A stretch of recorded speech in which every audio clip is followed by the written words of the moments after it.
বাংলাদেশকে দক্ষিণ এশিয়ার কাঙ্ক্ষিত বিনিয়োগ গন্তব্য বানাতে চায় সরকার। ঠিক সেজন্য রাজনৈতিক স্থিতিশীলতা, টেকসই সংস্কার আর আর্থিক সহ সব খাতে সুশাসন নিশ্চিত করার কথা জানিয়েছেন নীতি নির্ধারকরা। পাশাপাশি রাজনৈতিক প্রতিশ্রুতি, নীতি কৌশল বাস্তবায়িত হচ্ছে কিনা তাও খতিয়ে দেখতে আলাদা কমিশন গঠন করেছে সরকার। আঞ্চলিক সংযোগ এবং সহযোগিতা বাড়ানো বিএনপি সরকারের লক্ষ্য বলে জানিয়েছেন তারা। অর্থনৈতিক কূটনীতি বিষয়ক সম্মেলনে উঠে এসেছে এসব প্রসঙ্গ। বাণিজ্য ও প্রবৃদ্ধি বাড়াতে অর্থনৈতিক কূটনীতি কিভাবে কাজ করবে সেই পথ নকশা খুঁজতে এই সম্মেলন। আয়োজক পররাষ্ট্র মন্ত্রণালয় ও বিডা। সরকারের মন্ত্রী, উপদেষ্টা আর সিনিয়র কর্মকর্তা ছাড়াও এতে যোগ দিয়েছিলেন ঢাকার বিদেশি মিশন ও উন্নয়ন সংস্থার প্রধান এবং ব্যবসায়ী নেতৃবৃন্দ। উদ্বোধনী অধিবেশনেই বাংলাদেশের বর্তমান প্রেক্ষাপট ও বিনিয়োগ সম্ভাবনা তুলে ধরেন বিডা চেয়ারম্যান। পররাষ্ট্রমন্ত্রী ব্যাখ্যা করেন কিভাবে কূটনীতিতে প্রাধান্য পাচ্ছে অর্থনৈতিক উন্নয়ন তথা বিদেশি বিনিয়োগ বাড়ানোর চেষ্টা।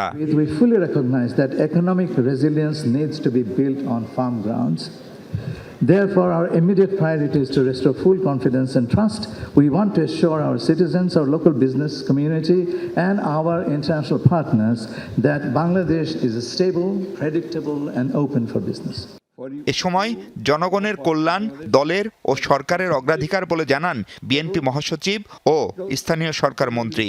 To transform Bangladesh into a self-reliant, resilient, industrial country where every citizen is offered a fair share in prosperity and dignity.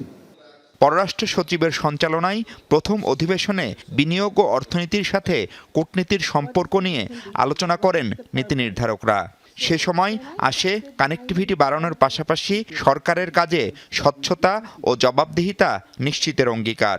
We must be capable, we must have competencies built in to translate this regional cooperation and connectivity into tangible trade agreements. We are actually trying to build a bridge between the investors, our development partners, our friends. We facilitate the private sector, the NGO and the development partners to play their role and ensure that we achieve the ultimate goal, which is the empowerment and integration of all the communities in Bangladesh's development.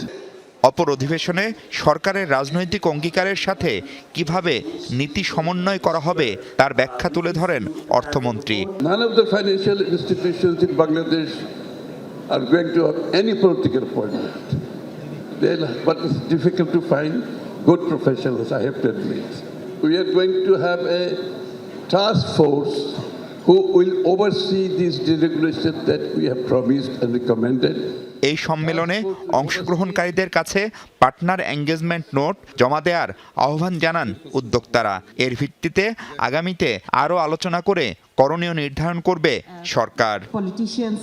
Mahfuz Mishu, Jamuna news, Dhaka.